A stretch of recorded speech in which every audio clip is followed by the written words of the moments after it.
مواقیت اور میقات. حج یا عمرہ کے لیے مواقیت. قرآن پاک کی ایک آیت میں آپ نے پڑھا تھا یسألونک عن الاہلہ قل ہی مواقیت للناس. لوگ آپ سے چاندوں کے بارے میں پوچھتے ہیں. مواقیت کس کی جمع ہے؟ میقات کی. میقات کا لفظ وقت سے نکلا ہے. وقت اس میں زمان اور مکان دونوں کے لیے استعمال ہوتا ہے. لفظ میقات اسم زمان اور مکان دونوں کے لیے. یہاں ہم پہلے مکان کے بارے میں یعنی جگہوں کے بارے میں پڑھیں گے اور اس کے بعد زمان یعنی زمانے کے بارے میں کہ کن دنوں میں حج یا عمرہ ہو سکتا ہے. جیسے نماز کے اوقات ہیں نا، ایسے ہی حج کے بھی اوقات ہیں. سارے سال میں جب آپ کا دل چاہے آپ حج نہیں کر سکتے. عمرہ کر سکتے ہیں لیکن حج نہیں. اسی طرح حج کرنے کے لیے جگہ بھی مقرر ہے. اس جگہ پر جانے کے کچھ آداب ہیں. اس جگہ کی حدود کہاں سے شروع ہوتی ہیں اور ان حدود کو پار کرتے ہوئے کیا کرنا چاہیے، اس کے بارے میں چند ایک باتیں. المواقیت، میقات کے مسائل. میقات کی دو قسمیں ہیں. میقات مکانی، وہ مقامات، اردو میں اس کے لیے لفظ کیا استعمال ہوتا ہے؟ مقام. وہ مقامات جہاں سے حج یا عمرہ کرنے والا احرام باندھتا ہے. میقات زمانی، وہ زمانہ جس کے اندر اندر حج کرنا ضروری ہے. تو پہلی چیز میقات مکانی. باہر سے آنے والے حاجیوں کے لیے درج ذیل 5 میقات ہیں. اہل مدینہ یا اس راستے سے آنے والوں کے لیے ذوالحلیفہ، اس کا نیا نام بئر علی ہے، یہ میقات ہے. مدینہ سے اگر کوئی شخص حج یا عمرہ کرے تو اس کو بئر علی یا ذوالحلیفہ کے مقام پر احرام پہننا ہوگا. اس سے آگے وہ احرام کے بغیر نہیں جا سکتا. اہل شام یا اس راستے سے آنے والوں مثلا مصر، لیبیا، الجزائر اور مراکش وغیرہ، اس کے لیے جحفہ میقات ہے، ایک جگہ کا نام ہے جحفہ. نمبر 3 اہل نجد یا اس راستے سے آنے والوں مثلا بحرین، دمام، الریاض وغیرہ کے لیے قرن المنازل، نیا نام سیل کبیر میقات ہے. یہ بھی ایک جگہ ہے، جو لوگ اس راستے سے آتے ہیں وہ پہچان لیتے ہیں اس جگہ کو. نمبر 4 اہل یمن یا اس راستے سے آنے والوں کے لیے مثلا پاکستان، ہندوستان، بنگلہ دیش وغیرہ کے لیے یلملم، نیا نام سعدیہ ہے، یہ میقات ہے. یہ نمبر 5 بھی ہے اہل عراق یا اس راستے سے آنے والوں کے لیے ذات عرق میقات ہے. یہاں آپ ایک نقشہ دیکھ رہے ہیں. اس نقشے میں آپ دیکھیے کہ درمیان میں مکہ معظمہ اسکوائر میں نشان کے طور پر دیا گیا ہے اور اس کے آس پاس لکیریں ہیں. اور یہاں پر آپ دیکھ رہے ہیں کہ ایک جگہ سیل الکبیر لکھا ہوا ہے، دوسری طرف جحفہ موجود ہے. پھر مدینہ منورہ کے لیے یہ بڑے گول دائرے جو ہیں جو کالے رنگ کے ہیں، اور پاکستان اور بنگلہ دیش وغیرہ کے لیے یہ یلملم یا سعدیہ جو نام ہے جگہ کا، وہاں سے احرام ضروری ہے.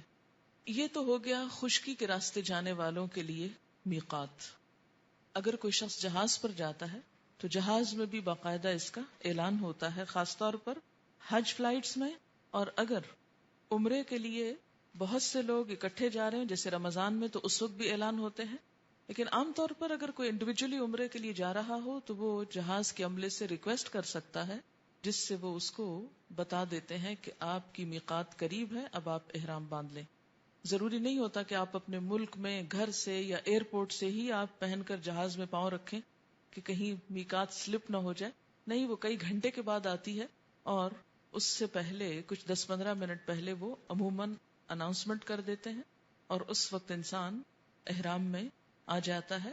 مردوں کے لیے تو لباس تبدیل کرنے کی ضرورت ہوتی ہے، خواتین کا تو نارمل لباس ہوتا ہے، صرف نیت کی ضرورت ہوتی ہے.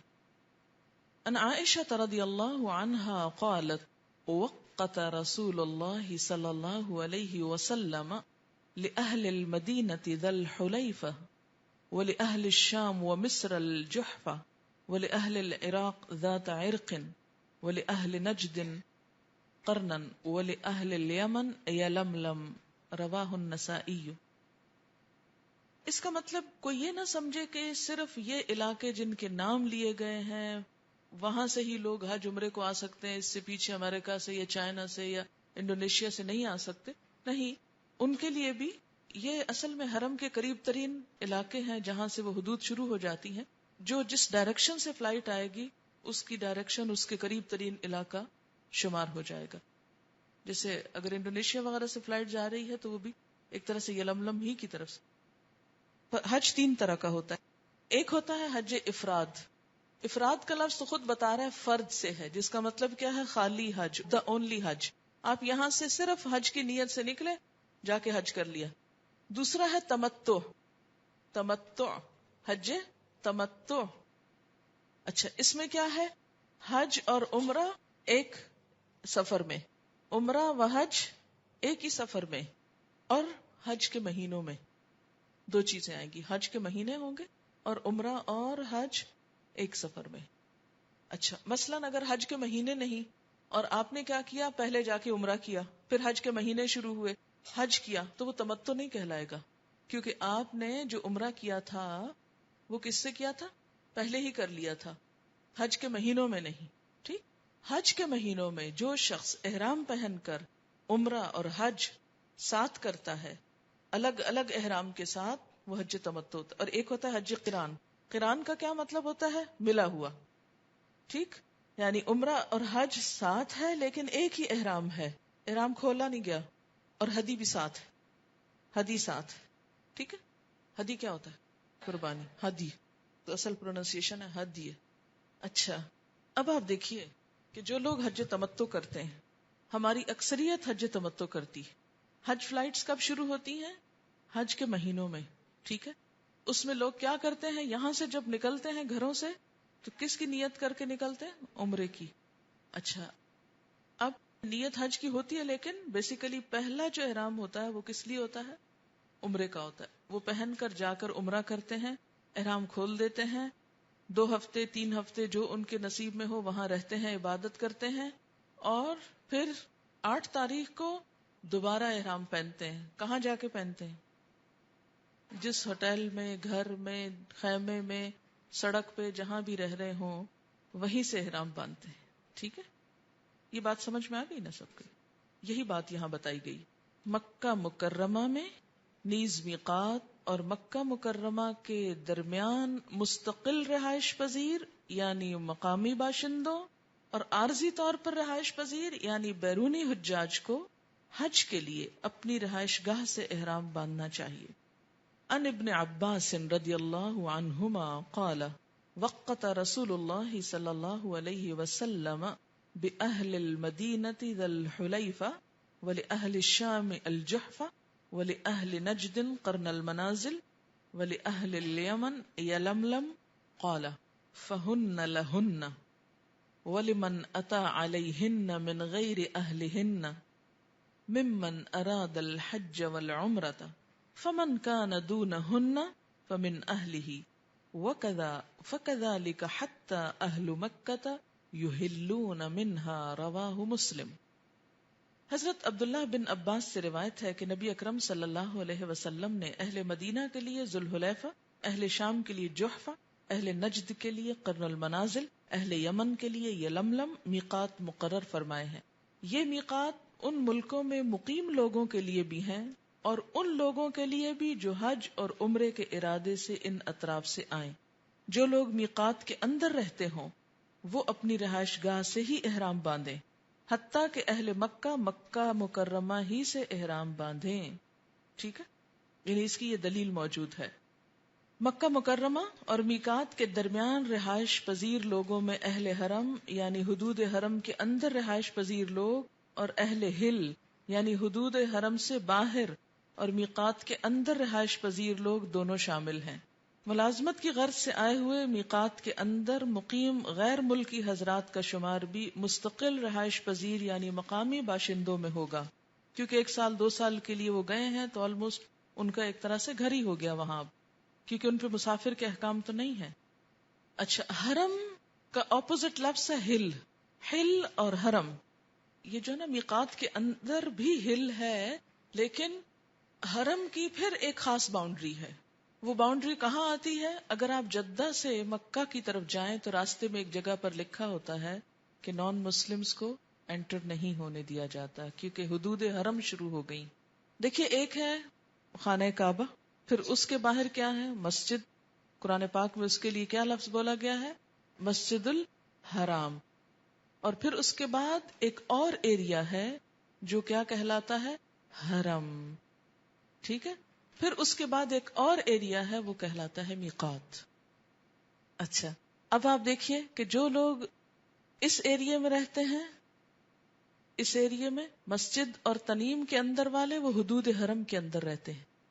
یعنی حرم اور میقات کے اندر رہتے ہیں. یہ ہل کا علاقہ ہے اور پوری دنیا ہی ہل ہے. یاد رہے کہ جدہ اور مکہ کے درمیان کوئی میقات نہیں ہے، لہذا حج یا عمرہ کے لیے آنے والے بیرونی حضرات کا جدہ پہنچ کر احرام باندھنا جائز نہیں. بہت سے لوگ کیا کرتے ہیں، یہاں سے بغیر احرام کے چلے جاتے ہیں، جدہ پہنچ کے احرام باندھتے ہیں. تو وہاں تو کوئی میقات ہے نہیں، آپ یہ لم پیچھے چھوڑ آئے. قطر، کویت، دمام، ریاض وغیرہ سے بذریعہ کار آنے والے حضرات کو کرن المنازل یا سیل کبیر، طائف اور مکہ کے درمیان میقات پہنچ کر احرام باندھنا چاہیے، جبکہ براستہ ہوائی جہاز جدہ پہنچ کر مکہ مکرمہ آنے والے حضرات کو اپنے شہر یا ملک سے احرام باندھنا چاہیے. البتہ احرام کی نیت اور تلبیہ میقات پر پہنچ کر کہنا چاہیے. ٹھیک. یہ کیوں کہا گیا؟ اس لیے کہ جو حج فلائٹ ہے اس میں مثلا جمبو جا رہا ہے، 500-600 لوگ بیٹھے ہوئے، اگر 15 منٹ پہلے سب اپنے احرام باندھنا شروع کریں تو مشکل ہو جائے گی. لیکن اگر آپ عمرے پہ نارمل فلائٹ پہ جا رہے ہیں اور آپ ایئرپورٹ سے باندھ رہے ہیں، سارے جہاز میں تو بسا اوقات ایئر کنڈیشنر اتنے ہوتے ہیں جہاز میں فل سپیڈ پر کہ بہت سے لوگ بیمار پڑ جاتے ہیں حرم پہنچنے سے پہلے. اس لیے اس میں احتیاط کیا ہے کہ انسان کچھ دیر پہلے بھی پھر چینج کر سکتا ہے.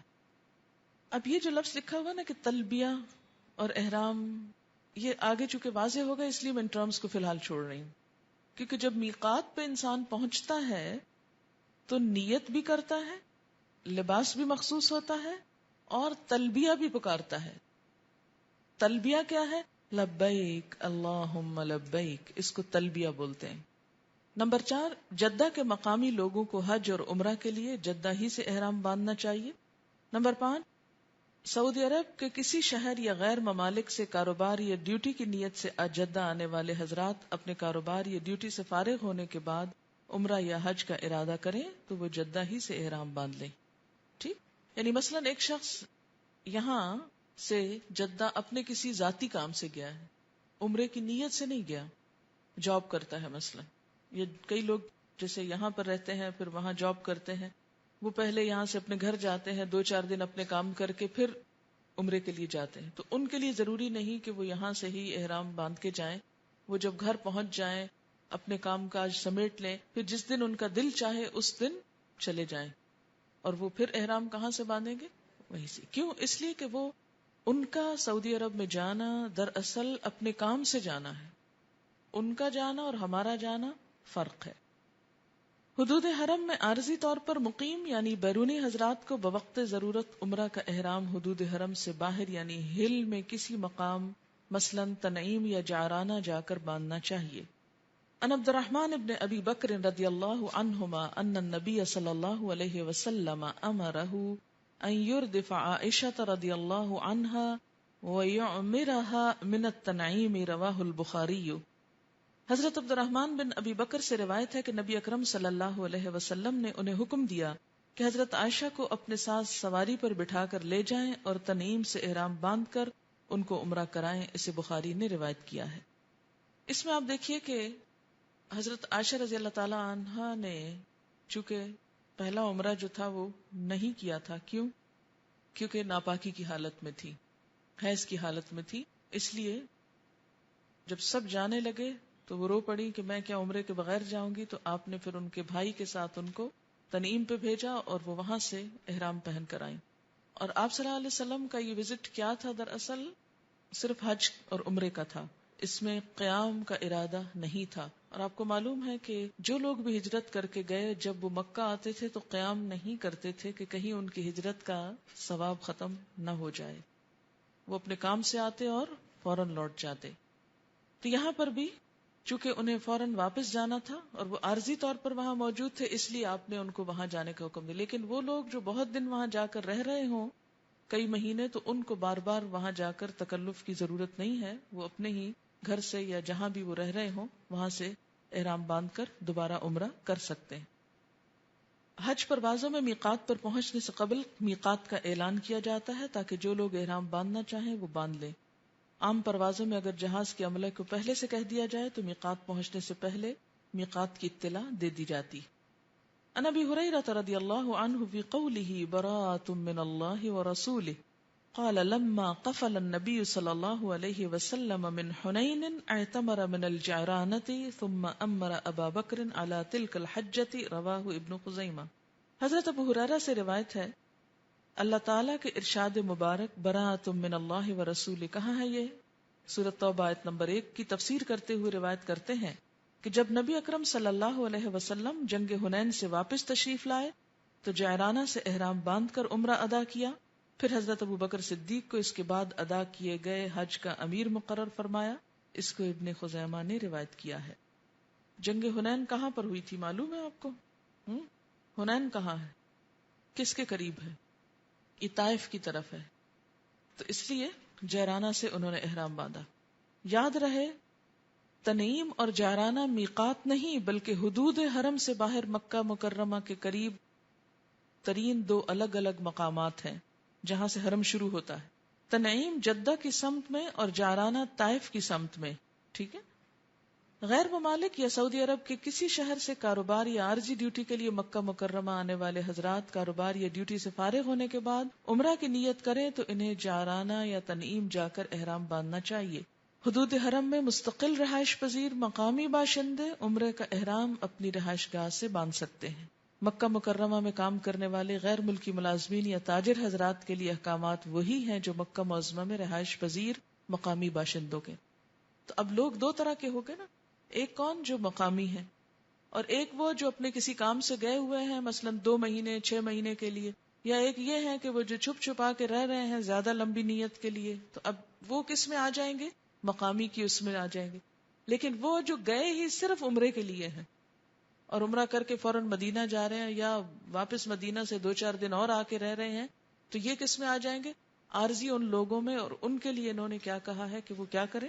وہاں جا کر احرام باندھ کر دوبارہ آئیں.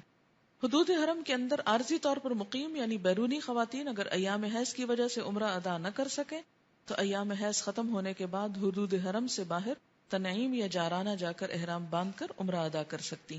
ان عائشہ رضی اللہ عنہا انہا اہلت بعمرۃ فقدمت ولم تطف بالبیت حتى حاضت فنسکت المناسک كلها وقد اہلت بالحج فقال لها النبي صلی اللہ علیہ وسلم یوم النفر یسعک طوافک لحجک وعمرتک فابت فبعث بها مع عبد الرحمن الى التنعیم فاعتمرت بعد الحج. رواہ مسلم.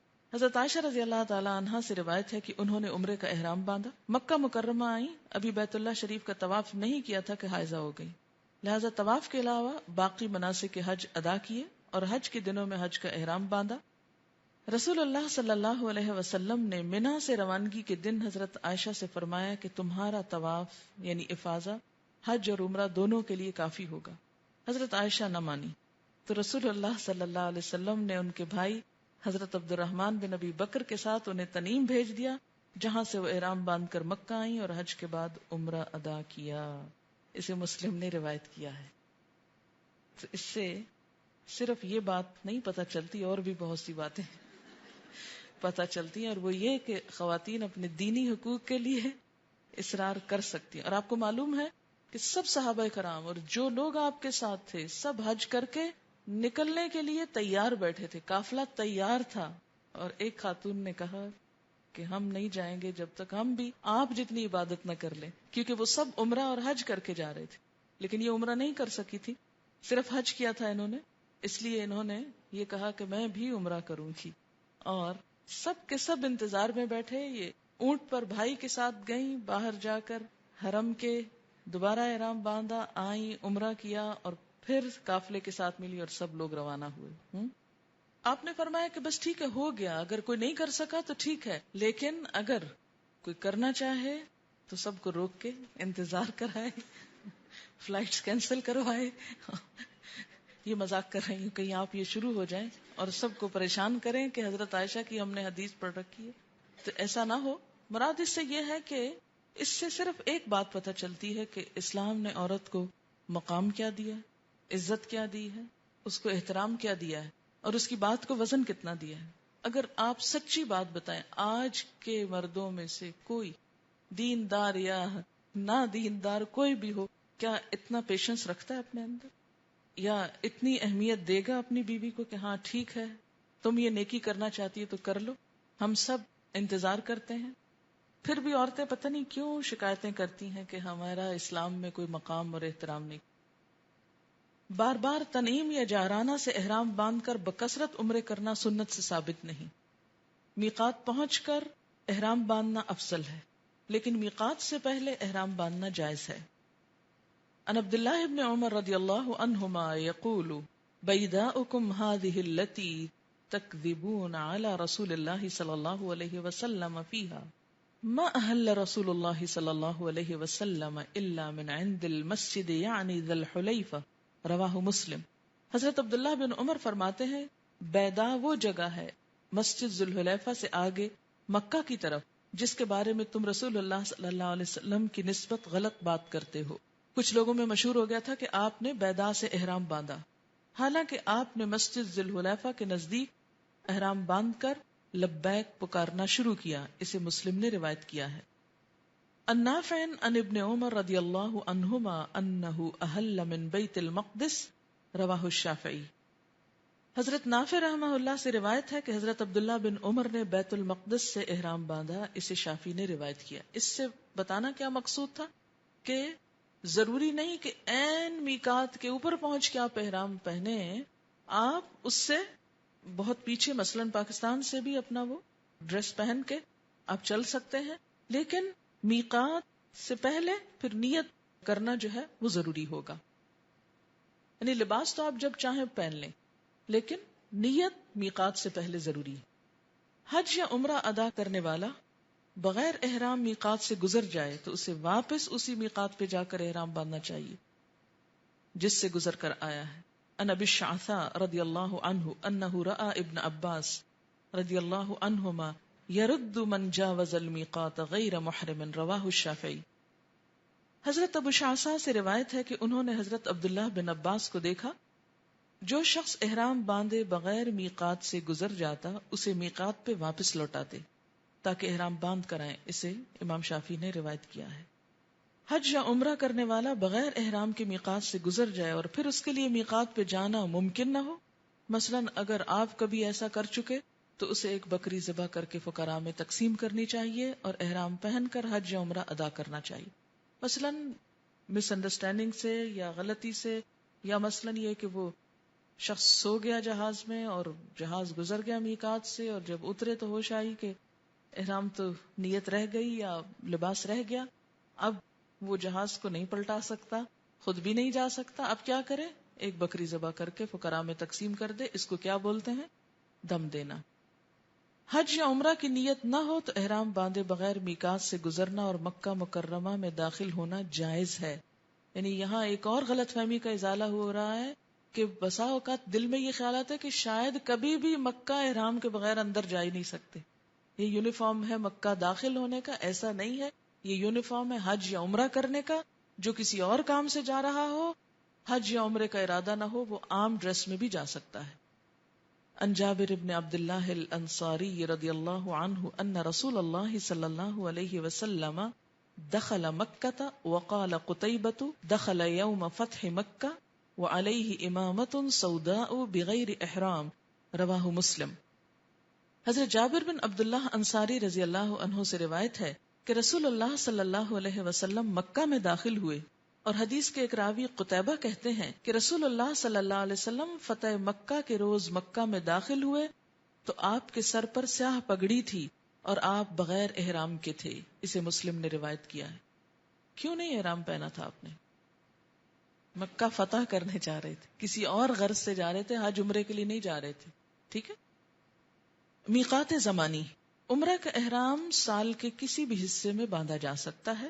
حج کے مہینوں یا حج کے دنوں میں عمرہ کا احرام باندھنے سے حج فرض نہیں ہوتا.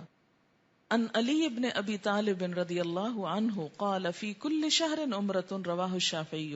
حضرت علی بن ابو طالب رضی اللہ تعالی عنہ فرماتے ہیں کہ عمرہ ہر مہینے میں ادا کیا جا سکتا ہے. یعنی اگر کوئی منتھلی, جیسے وہ لوگ رہتے ہیں جدہ وغیرہ میں, تو وہ تو ہر ہفتے چلے جاتے ہیں عمرہ کرنے, اور اگر کوئی ہر مہینے کرنا چاہے تو کر سکتا ہے. اسے شافعی نے روایت کیا. یعنی کوئی خاص موسم نہیں یا خاص وقت نہیں, جب جس کا دل چاہے. حج کا احرام حج کے مہینوں میں ہی باندھنا چاہیے. حج کے مہینے کون سے ہیں؟ شوال, ذوالقعدہ اور ذوالحج. قرآن پاک میں آتا ہے نا, الحج اشہر معلومات. ٹھیک, حج کے مہینے معلوم ہیں اور وہ یہی ہیں.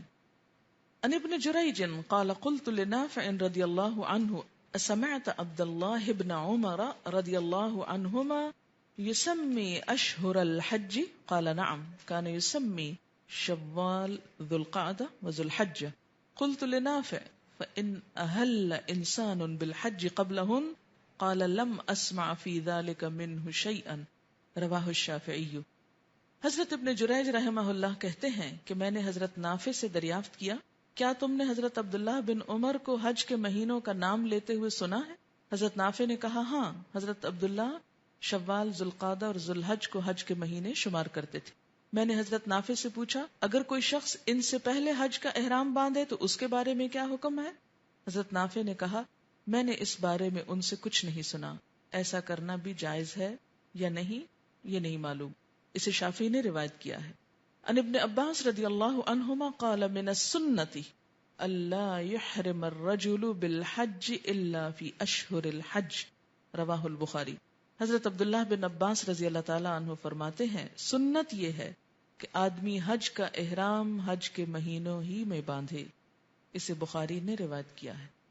اب یہاں ایک بات جس کا آپ نے سوال بھی کیا تھا اور وہ یہی واضح ہو جانی چاہیے کہ یہ جو بار بار وہاں پہنچ کر عمرہ کرنے کے لیے آتے ہیں یہ سنت سے ثابت نہیں.